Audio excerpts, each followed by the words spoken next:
Florida State's 2025 football schedule is starting to take shape. We've known the opponents, but now we've got some key dates that have been released for 6 games of the season. Now, of course, as you guys know, the full schedule release is going to be Monday night at 9 p.m. on ACC Network. And then coming on Wednesday, we will have our opportunity to sit down and do a full schedule breakdown for you guys. So make sure you stay tuned for that. But we got enough games that we felt like we could come in and kind of give you some thoughts on this early schedule because, Michael, we're excited for this 2025 season. We're hoping to get back on track.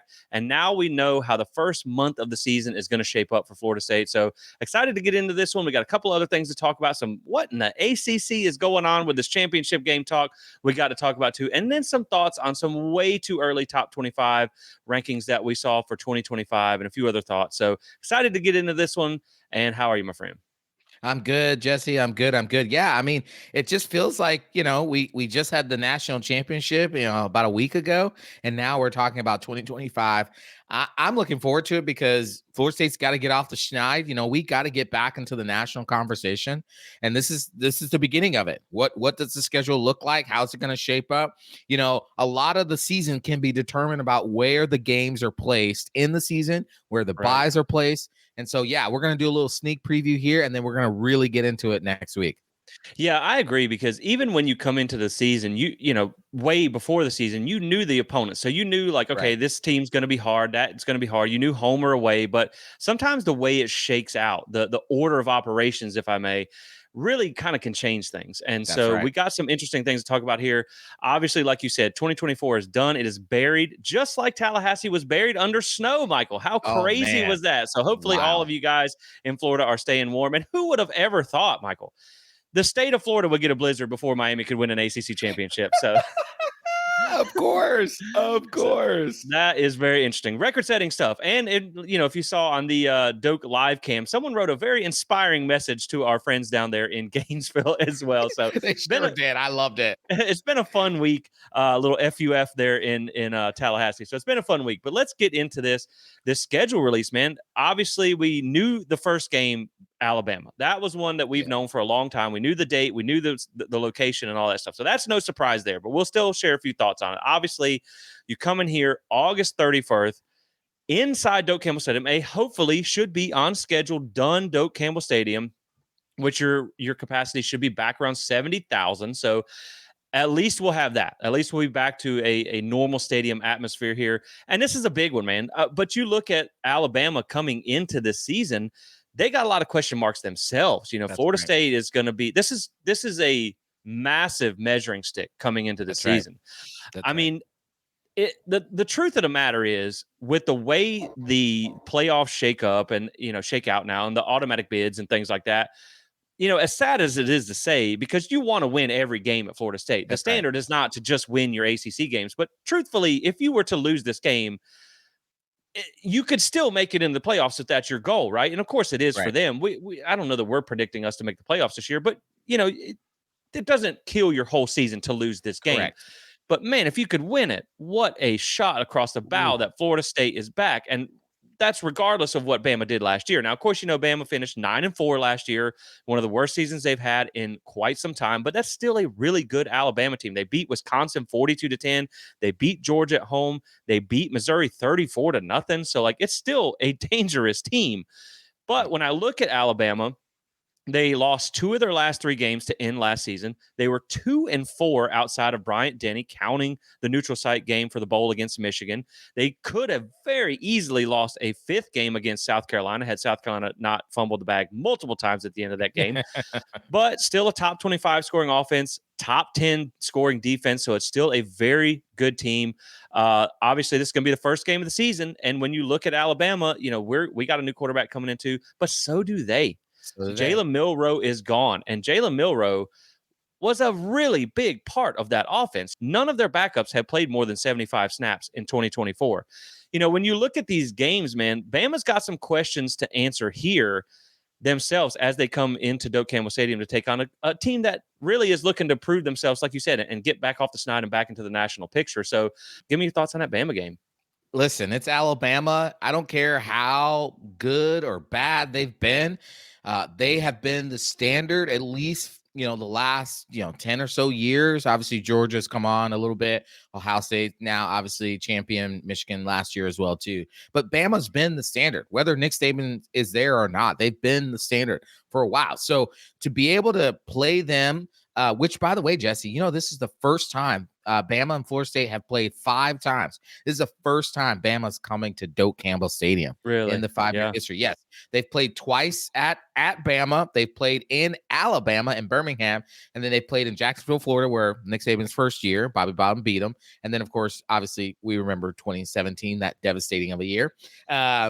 But yeah, so this will be the first time they actually come to Doak Campbell Stadium. Florida State is 1-3-1. So they've won one, they've lost 3, and they've tied once. And I know we'll get into all that when we do the big schedule release. But my thoughts and kind of what I said to use in the pre-show is that, this is a game you want to win. We're not like Moral Gables. We don't have moral victories here at Florida State, right? Like, you win, great. You lose, that's on you, and you got to figure it out.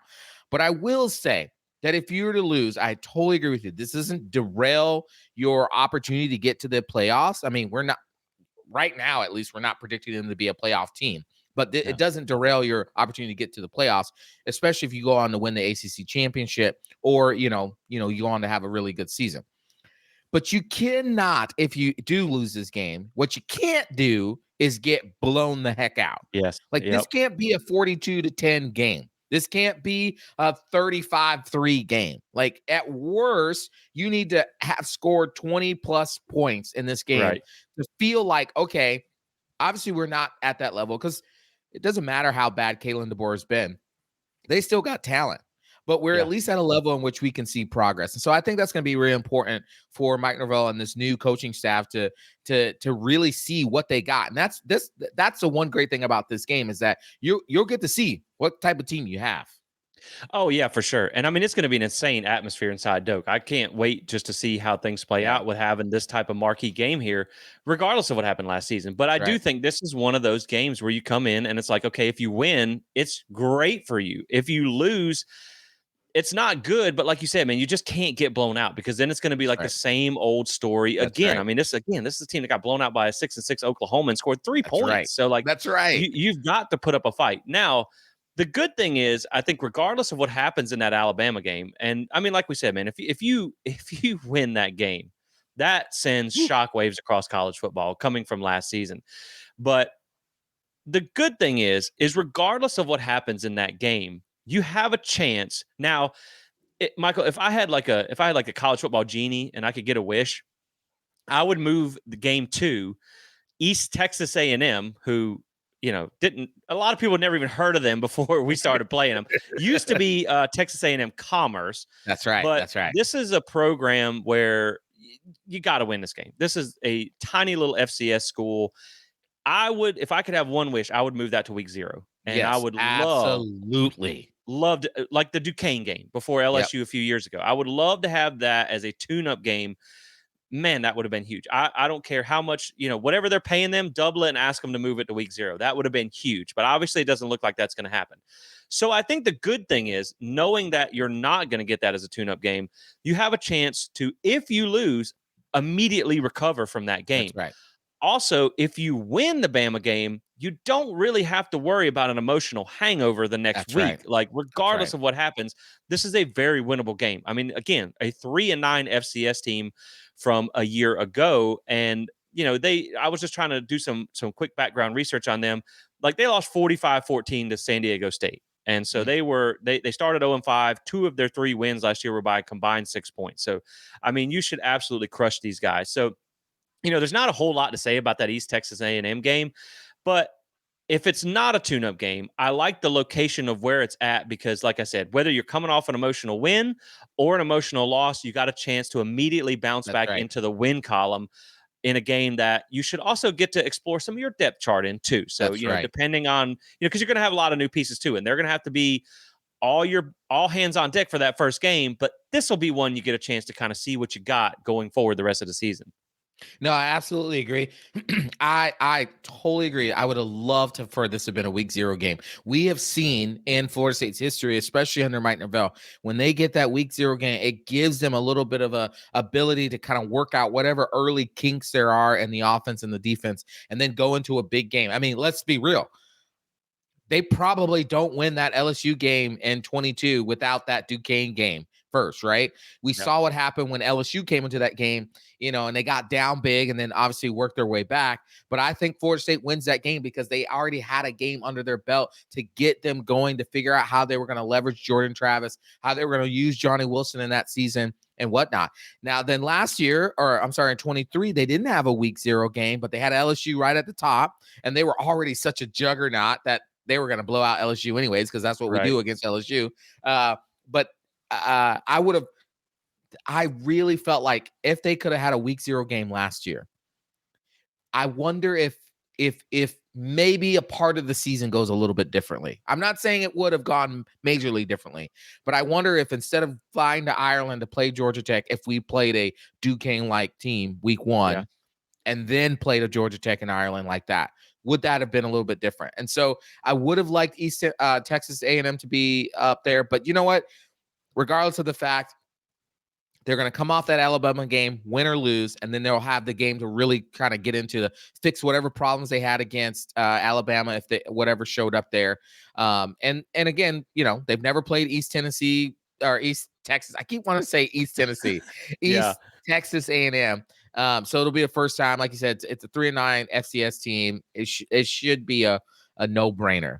Yeah, go handle your business. That's all I Right. ask. I think in this game, it's just one of them where like you bounce back from whatever happens at Alabama, you get some young players some experience before the season, and you just avoid injury. I think that's pretty much all you got to ask. Got That's like right. Charleston Southern last year, That's right. and then Michael. After that comes the worst time to bye week I may have ever seen in my life, and that is between East Texas A&M and Kent State on September the 13th. Florida State will not have a game that week, and the reason I say it's one of the worst time buys ever is because you're only 2 games into the season, so That's you're not right. even beat up yet. It's not even really helping you from a rest situation.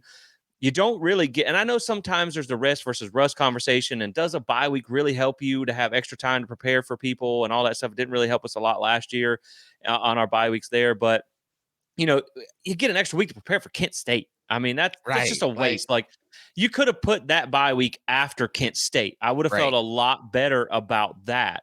Now, I will say at least the good thing, I was trying to talk myself into how can I turn this bye week into a positive, because I just think it's a terrible time to have a bye week. It's a waste of a bye week anyway. The one positive shine that I can put on the bye week in week 3 after the first 2 games is that at least if say things didn't go the way you wanted against Alabama, and then East Texas A&M comes out, you use that as a glorified scrimmage essentially. Then you have the bye week to make whatever wholesale changes and adjustments you need. Then you come back against Kent State, again, a very winnable game, and you can get a Right. chance to kind of take a couple extra measurements, come back out, play Kent State, test those changes before you start ACC play the next week. So terribly timed bye week leads into Kent State. Yeah, yeah. I don't like it either, man. I just don't like the fact that you would use a pivotal week where you're supposed to get rest, you recuperate, you get your injured players back, and we're gonna put that on week 3 of the season after you just had Alabama and East Texas A&M to Yeah. just get ready for Kent State. Now, I wonder if Mike Norvell will use this as an opportunity to say, okay, it's not going to be like a true bye week. Like we'll rest a little bit, but really we're going to scrimmage on Saturday. Yeah. We're going to actually play a game. Obviously going to be against us. That way they come back into that, next week with Kent State to be able to have almost what like quasi 3 weeks to get ready for that game coming up after Kent State, which I know we'll get to in a second. Yeah, and I will say the one positive that I do like as we transition into Kent State. I mean, Kent State they were terrible last year. 0-12. And not only just 0-12, Michael, but they were really bad. Okay, Mm, they played some tough teams now. They played Pitt, Tennessee, and Penn State last year as the 3 Power 4 teams that they played. They lost by a combined score of 182-24. ooh, My goodness. And the 24 points was all against Pitt. So they wow. lost 71 to nothing. against Wow. Tennessee. So again, this is a game looking at Kent State here on September the 20th that you should win this game. That's right. Hands down. Now, I Yes. like this here. The one thing I will say about what I do like about this is some of the positions like backup quarterback are something that you don't really feel like you have a good grasp on right now. So I That's feel right. like by the time you get into the meat of your schedule, when you start with that Virginia game and then into Miami, you will have had a chance to see what Thomas Castellanos has, That's but right. then also give some other quarterbacks some time to develop in Gus Malzahn's new system. So you can That's kind of right. have an idea of who your sixth and seventh lineman is, of who your top two running backs are, of That's who right. your backup quarterback is. So I like that as well. And then again, it's just more positive momentum. I mean, I don't think anyone's going to be like touting a win over East Texas A&M or Right. Kent State for that matter. But regardless of how that Bama game goes, you have a chance to get 2 wins under your belt in the month of September, which I do like Mhm. because then at least you have some positive momentum. And, it's like we were talking about. By the time you go into that UVA game, you are almost a month removed from Alabama. So That's right. and you should in theory have 2 wins. Now, if you lose either one of these games, fire everybody. We're not You're playing the rest done, of the son. season. Yes. We'll reconvene in 26. But you should be a minimum of 2-1 going into UVA. And so no matter Yeah. what happens in that Bama game, you've had a chance to kind of wipe the slate clean. Yes, it's against bad teams, but then you've had a chance to really get some practice in to kind of ramp up. That's Where right. last year it was like, man, you started with a good Georgia Tech team, then you went to a good Boston College team. So you really, and Memphis was a good team too. So That's you right. really didn't get any early tune-up games. So I kind of wish you could have moved East Texas A&M to a week 0 and then saved Kent State maybe for like before Florida. Yeah. But I think getting the 2 easy games and a bye in the first month of the season, with so many changes being made to this 2025 team, you should have a lot of that figured out by the time you get to the UVA game. And obviously you got Bama, which, could go either way. Yeah. Yeah. And this sounds terrible. So, Noel Nation, hear me say this. This sounds absolutely terrible. And I hate that I even have to say this. But what's nice about this is that, last year we started the season 0-3, then 1-9, and finished 2-10. At least by the time we get to that Virginia game, at worst, we are 2-1. Yeah. Yeah. We've already hit our season of wins from last year. So at worst, Right. we're 2-1. Okay, it'd Yeah. be awesome if we're three. Man, if we're 3-0, Oh bro, gosh. I'm Yeah. buying tickets to the national championship game. Right. But I know. but I'm just saying, like, it'd be so nice to just have those 2 wins already. Not that we're guaranteeing like the wins. I don't want to jinx it like that, but it'd be nice to have those 2 wins at least, and at best 3 wins already, and not wait all the way until the end of the year just to get our second win. So that Yeah. is the good thing about this. And then again, because you have East Texas A&M, a bye week, Kent State, you literally have 3 weeks to plan for Virginia and Miami, which and if you're looking for a positive spin on that, that's where you got. Yeah, no, I agree. And then so you start ACC play on September the 26th with also your first road game. And Mm, Michael, the ACC mm. loves to give Florida State some non-Saturday games. And so I know most of the fan base, you lead the charge on this, hate these I do. non-Saturday games. Oh, And so September 26th, Florida State goes on the road up to UVA, up to Charlottesville to face a Virginia team that we've kind of had a mixed bag here recently mhm, with some wins and mhm. losses against them. But this is a Virginia team that you feel like you should be able to win coming off basically 3 weeks to kind of get right. And so when you look at this UVA team, 5-7 last year, 3-5 in ACC play, lost 6 of their last 7 games. Now they did have a good win against BC and they did That's have a right. good win against Pitt. 2 of their 5 wins were against non-power 4 teams. Their scoring offense was 107th in the country. Scoring defense was 93rd. This is not a good team, right? It's just not. They play Stanford before you at home. And then obviously, as you know, we get Kent State. So when I was just doing some quick research, and again, we're going to have a full breakdown on Monday of every team on the schedule here, or excuse me, on Wednesday after the schedule drops on Monday. But just an immediate look, they lost their starting quarterback. They lost their top wide receiver. They lost their top tight end, who were the only pass catchers over 250 yards.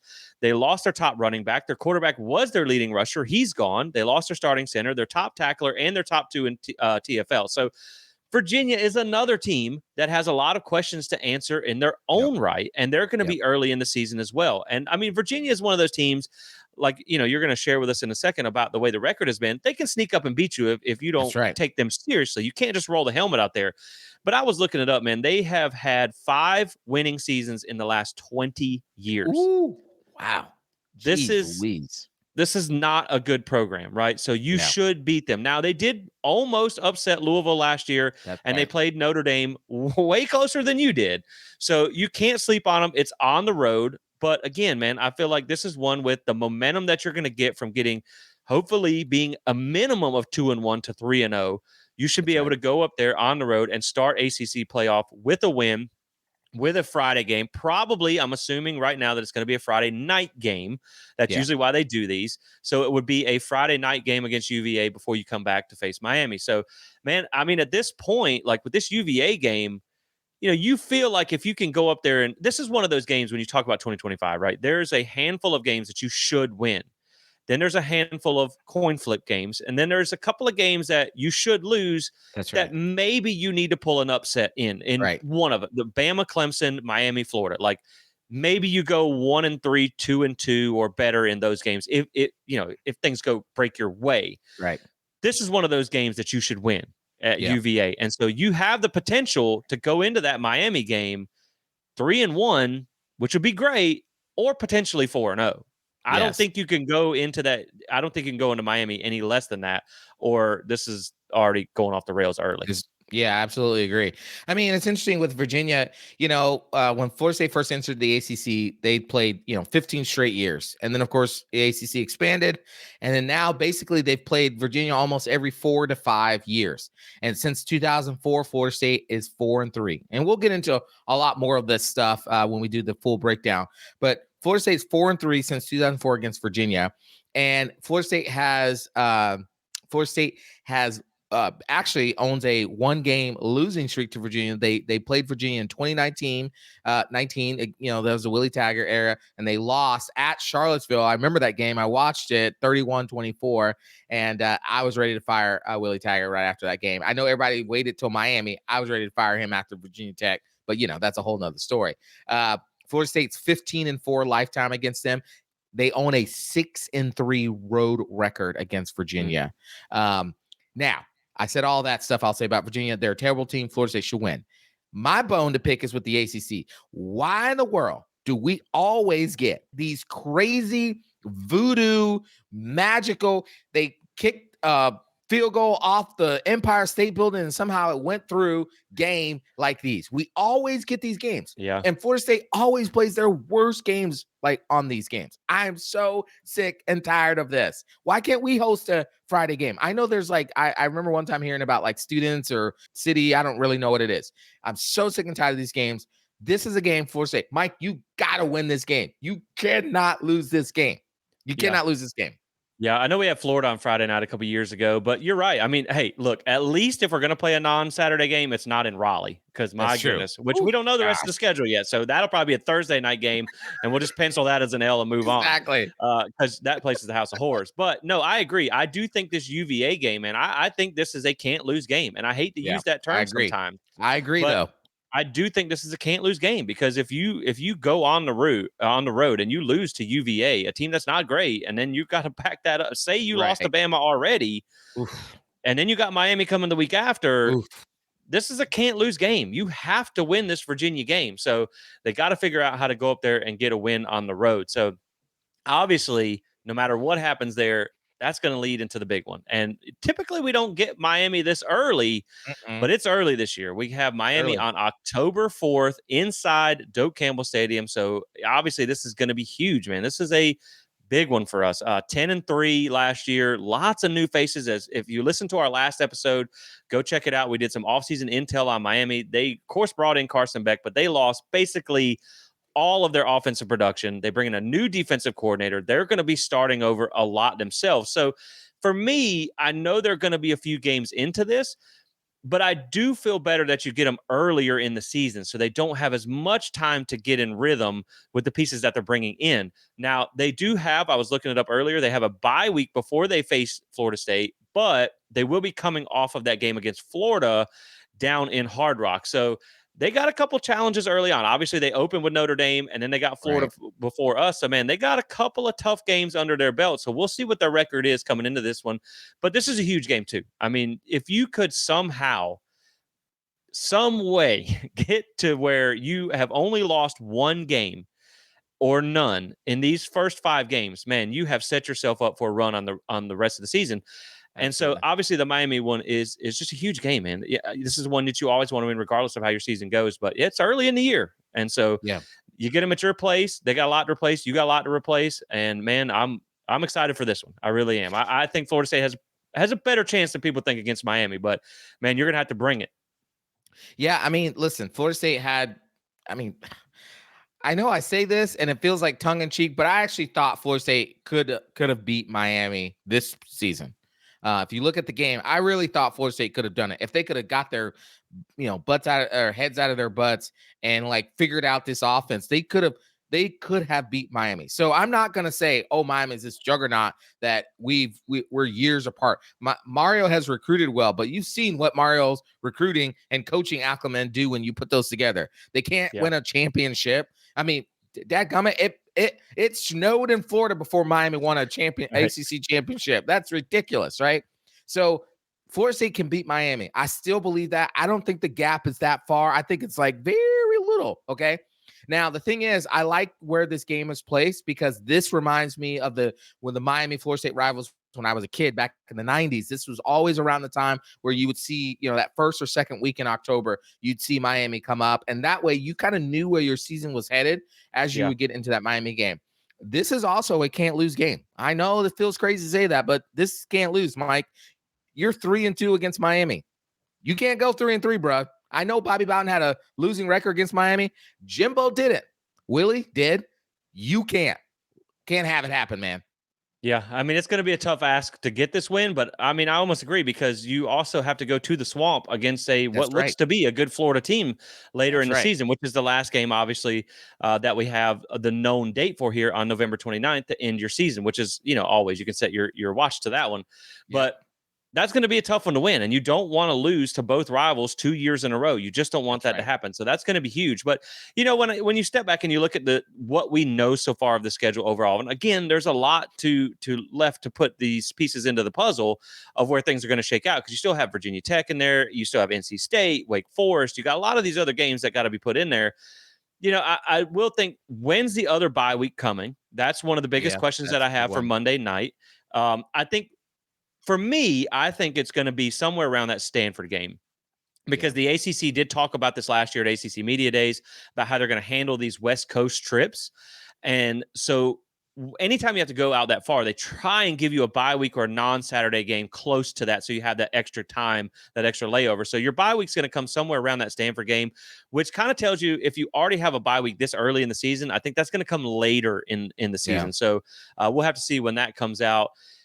The one thing I do like too is you only have to leave Tallahassee one time in the first month of the season. So you get to stay Yeah. close to home. You get to Yep. stay in your element. And so I like that too. You get the home field advantage against Alabama and Miami.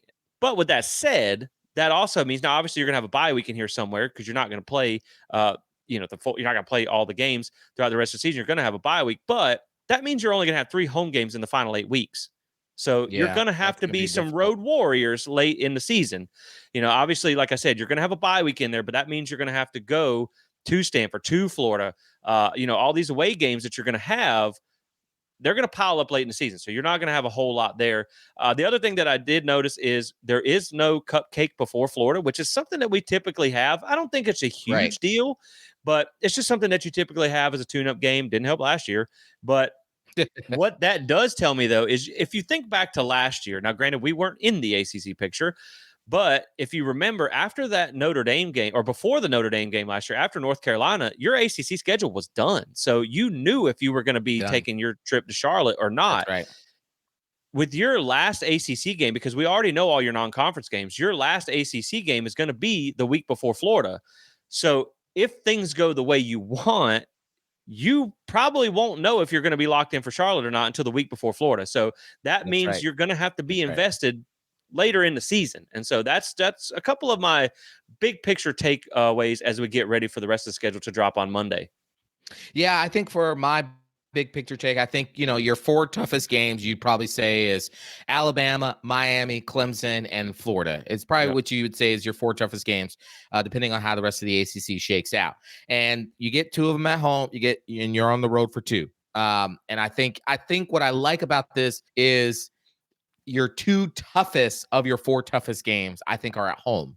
I would say that Miami and Alabama being at home is a big deal. Clemson is going to be hard. Don't get me wrong; they're Yeah. going to be good again this season. But you've already gone into Clemson. You've gone into Clemson. You've won there. It's going to be tough, but I wouldn't say like of the games I'd want at home, I'd want Miami and Alabama at home. I think I'd feel better about those two games. And then going to the Swamp, depending on Florida. I mean, look, we got to go there every other year. So I think that's going to be a difficult, depending on how they shake out. They should be a little bit better this year than they were last year, but hopefully we are better too as well. So that's what kind of my big picture is, that you are getting that where you can really see kind of where this team is going to be for 2025. Yeah. Now, the only place I will differ with you is I would put Clemson as probably your second toughest game. And the only reason I do that is because you are on the road in Death Valley. And Clemson was a young team last year, still found a way to win the ACC, still found a way into the playoffs. Yeah. And they're returning like 80% of their team, where Miami's losing a lot. They're losing like 80%. Yeah. So that game's going to be tough. But again, we'll talk more about that on Wednesday when we do the full schedule reveal. So, Michael, what in the ACC anyway? Like, if we're trying to make this ACC championship game, what is going on? There was a recent article put out on ESPN that is just the most mind-boggling, the most ACC thing that you could imagine, right? So the ACC has said, Commissioner Jim Phillips has said that they're exploring changes to the championship game model. And the premise behind it is because SMU almost got left out last year when they lost to Clemson. Now, I understand what he's trying to do here, right? With the fact of you want to try and pack as many teams in the playoffs as you can. So you don't want to risk your top seed being eliminated in that playoff, or excuse me, in the championship game weekend.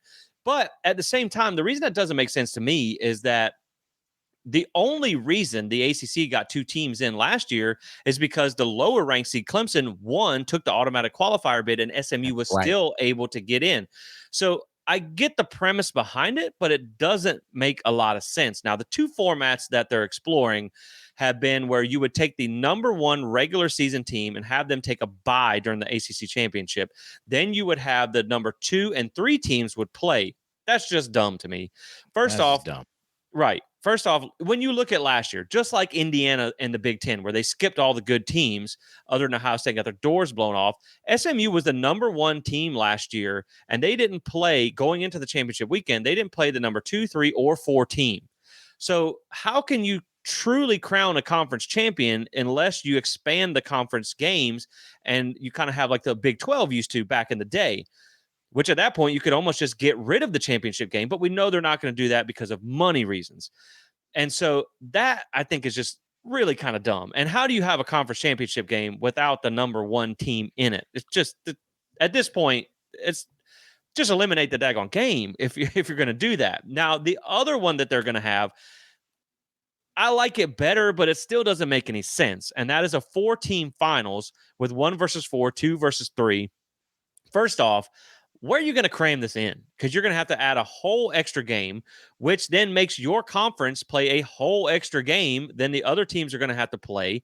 You can still have the opportunity there for those teams to take a loss. Your 1 or 2 seed could lose to 3 or 4, which are teams that, let's be honest, it's the ACC. They're probably not even going to be in the playoff hunt anyway. I know last year Miami was, but how often is the number 3 and 4 team in the ACC going to be in the running for, the ACC going to get 3 or 4 teams in the playoffs? It's just not going to happen. So the opportunity to take a loss is still there by a team that might not even be a contender. So this doesn't make any sense at all, man. It's just, to me, you either go to 9 conference games, you eliminate the championship game, and you just have your regular season champion.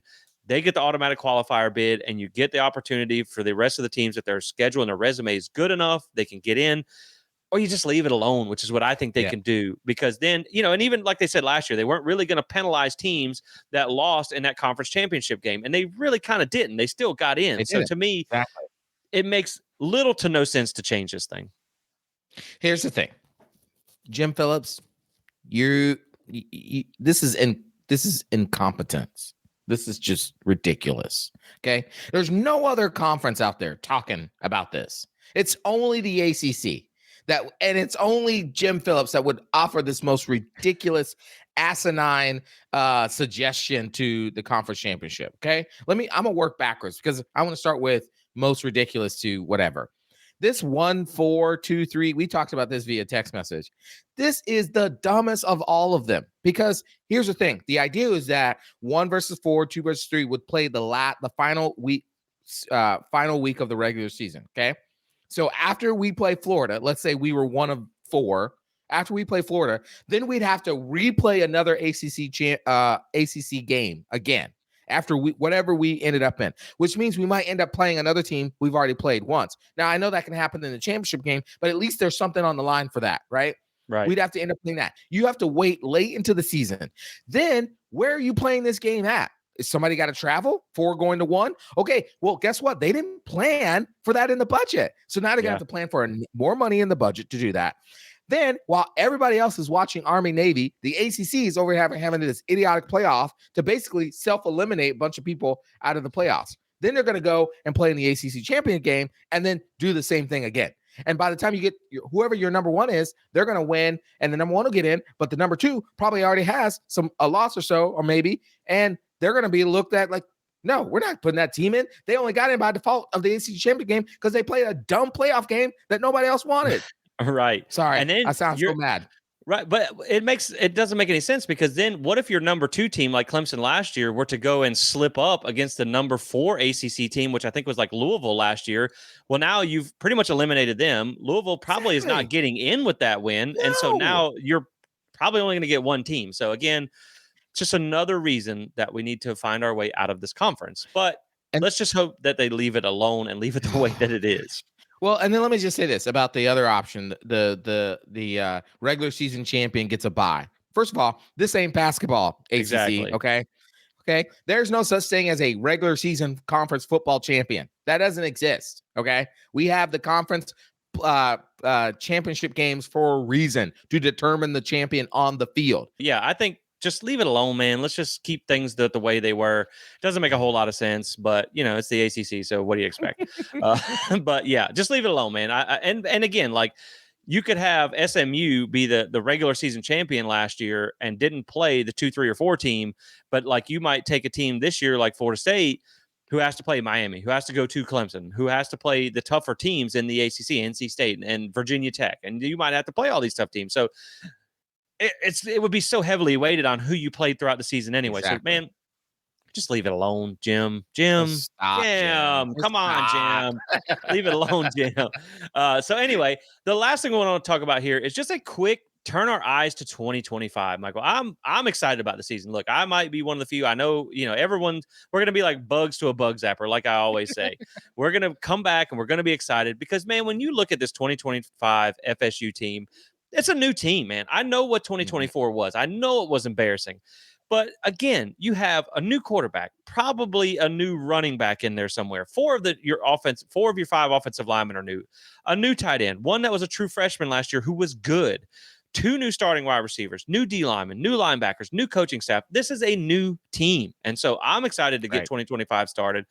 And really, man, before we jump into that top 25, way too early top 25 that was put out by On3 that we're going to talk about, man, week 1 of 2025 is going to be one for the books. This is going to be a get your butt on the couch and get in front of break out all the extra TVs on this weekend. That's right. Because you have some marquee games here. Texas travels to Ohio State in week 1. Can't wait. Clemson and LSU. They're going to battle for the real Death Valley. This is what I guess we're going to do. That's right. LSU goes from their Death Valley to the other Death Valley to take on Clemson. You have Tennessee versus Syracuse in Atlanta. And hey, that may not seem exciting on paper. That Syracuse team beat Miami last year. So let's not rule that out as well. You got Auburn has to go to Baylor.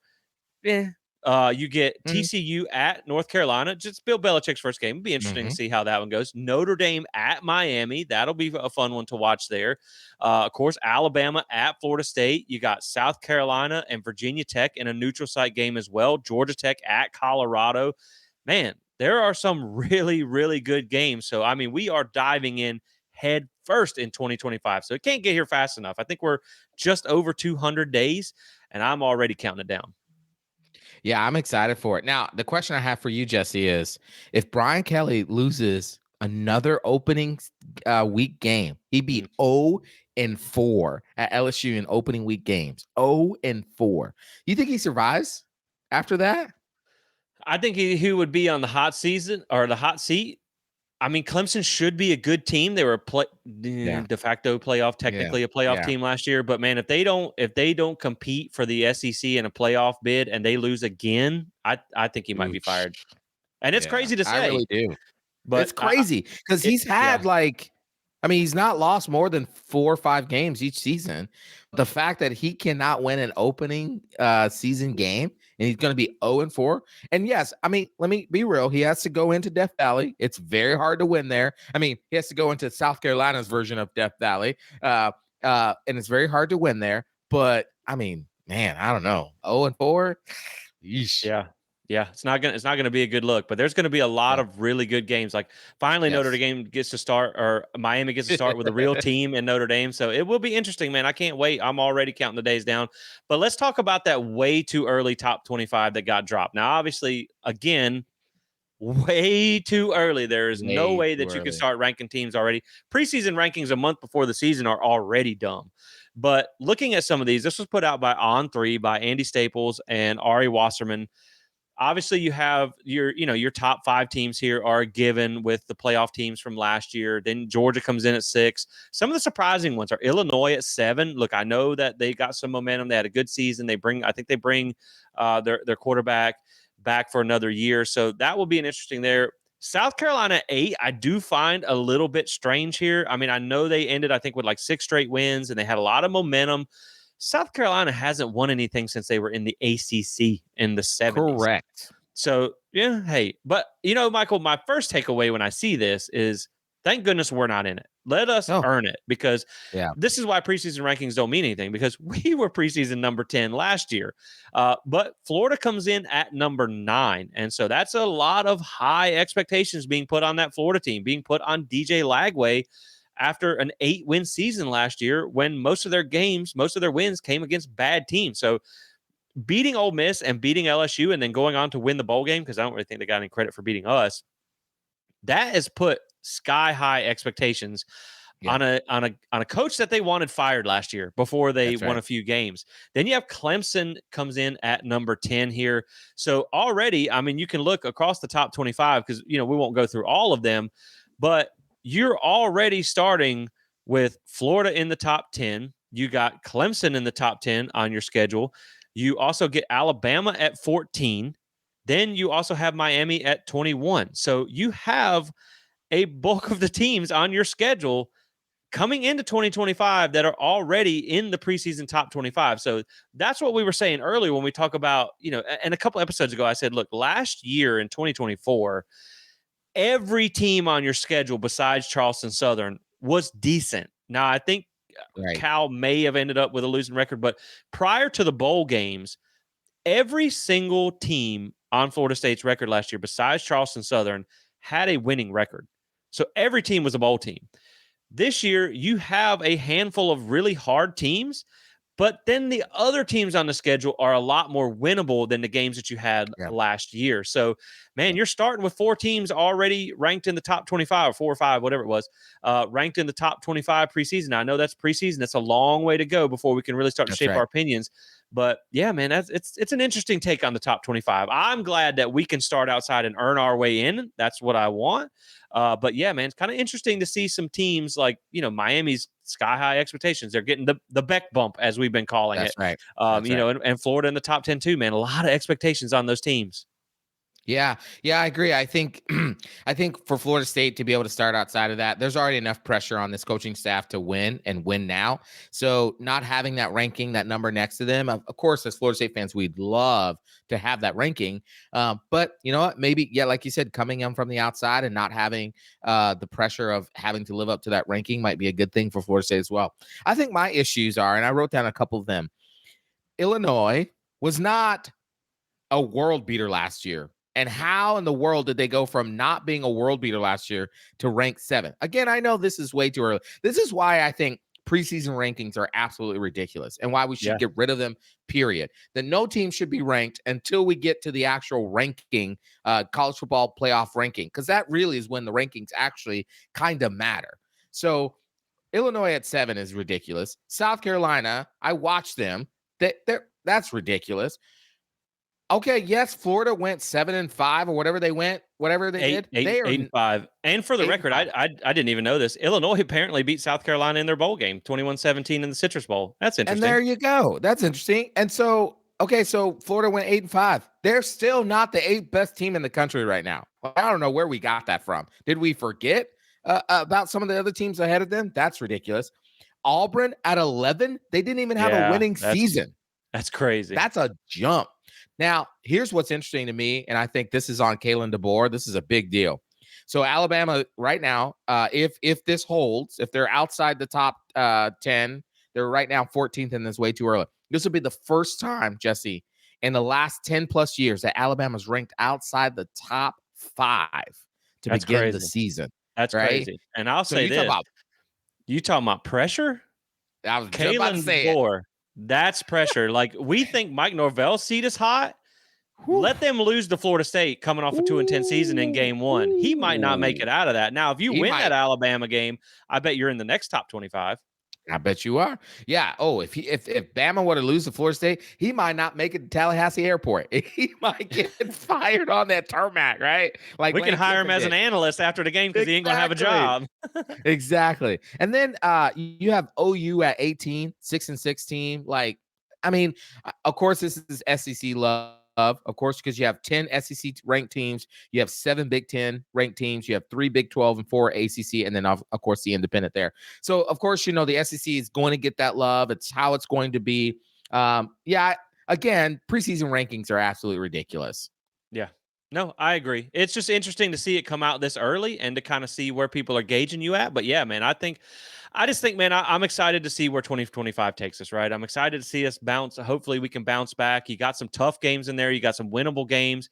And so stay tuned for that episode on Wednesday. The schedule does drop at 9 o'clock at night, not from 9 to 11. Gosh, Michael, talking about the ACC, this drives me absolutely bonkers the way they do this. First off, you're putting out games on Thursday, you're putting out games on Friday.